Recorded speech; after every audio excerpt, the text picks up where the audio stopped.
بسم اللہ الرحمن الرحیم۔ السلام علیکم ناظرین۔ فلسطین کی سرزمین پر مختلف انبیاء کرام آئے، اس لیے اسے سرزمین انبیاء بھی کہا جاتا ہے۔ اس ارض مقدس کا قدیم شہر بیت المقدس ہے، جسے القدس بھی کہا جاتا ہے، اور یہ شہر عیسائیوں، یہودیوں اور مسلمانوں کے لیے یکساں اہمیت کا حامل ہے۔ اس شہر القدس میں ایک تاریخی عمارت ہے جو صدیوں سے مختلف قوموں کا قبلہ رہی ہے، جو کہ مسجد اقصی کے نام سے مشہور ہے۔ خانہ کعبہ کی بنیاد ڈالنے کے 40 سال بعد حضرت آدم علیہ السلام یا ان کی اولاد میں سے کسی نے مسجد اقصی کی بنیاد ڈالی، پھر سام بن نوح نے اس پر کام کیا، پھر ایک عرصہ بعد حضرت داؤد علیہ السلام نے بیت المقدس کی بنیاد اسی مقام پر ڈالی۔ حضرت داؤد علیہ السلام کی وفات کے بعد حضرت سلیمان علیہ السلام نے اس کی تکمیل کی۔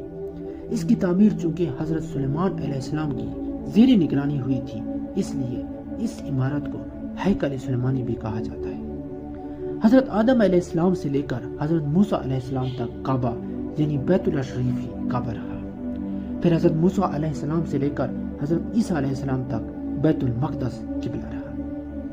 ہجرت کے بعد مدینہ منورہ میں بھی تقریباً 16 مہینے تک مسلمان بیت المقدس کی طرف ہی رخ کر کے نمازیں پڑھتے تھے۔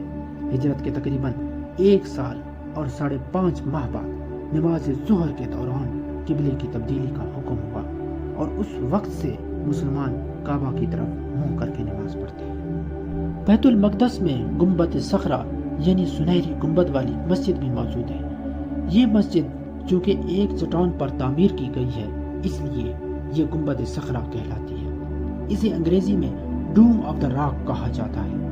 اس چٹان کو یہودیوں کے نزدیک وہی مرتبہ حاصل ہے جو مسلمانوں کے درمیان ہجرت اسود کو حاصل ہے، اور یہودیوں کے مطابق یہاں پر انبیاء کرام تورات و زبور کی تلاوت کیا کرتے تھے، اور اس کے آس پاس تورات مدفون ہے۔ مسلمانوں کے نزدیک نبی کریم صلی اللہ علیہ وآلہ وسلم نے معراج کا آغاز اسی چٹان سے کیا تھا۔ اسی طرح بیت المقدس میں ایک مغربی دیوار ہے جسے دیوار گریہ کہا جاتا ہے۔ یہودیوں کا دعویٰ ہے کہ یہ دیوار ان کی قدیم عبادت گاہ کا بچا ہوا حصہ ہے، اور آج بھی یہودی یہاں عبادت کے لیے جاتے ہیں۔ یہودیوں کا دعویٰ ہے کہ یہاں ہیکل سلیمانی تھا، جسے بابل حکومت نے 586 قبل مسیح میں تباہ کر دیا تھا۔ بعض مورخین کے مطابق یہاں دوسرا عبادت خانہ تھا جسے رومی فوج نے تباہ کر دیا تھا۔ اس دیوار سے لگ کر یہودی اپنی مقدس عبادت گاہ کی تباہی کے غم میں گریہ کرتے ہیں، اس لیے اسے دیوار گریہ کہتے ہیں۔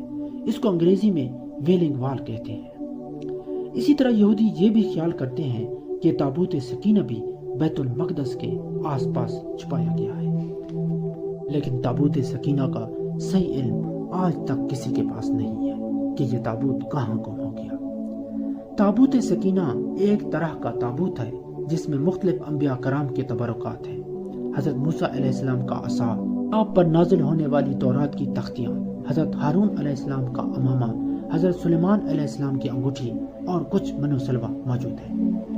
مورخین کے مطابق حضرت عمر رضی اللہ تعالیٰ عنہ اپنے دور خلافت میں یہاں تشریف لائے اور یہاں پر مسجد کی تعمیر کا حکم دیا۔ اسی طرح 5ویں اموی خلیفہ عبد الملک بن مروان نے بھی 68 ہجری میں بیت المقدس کی تعمیر کی۔ 15 جولائی 1099 کو بیت المقدس پر عیسائی حملہ آوروں کا قبضہ ہوا اور مسجد کو گرجے میں تبدیل کر دیا گیا،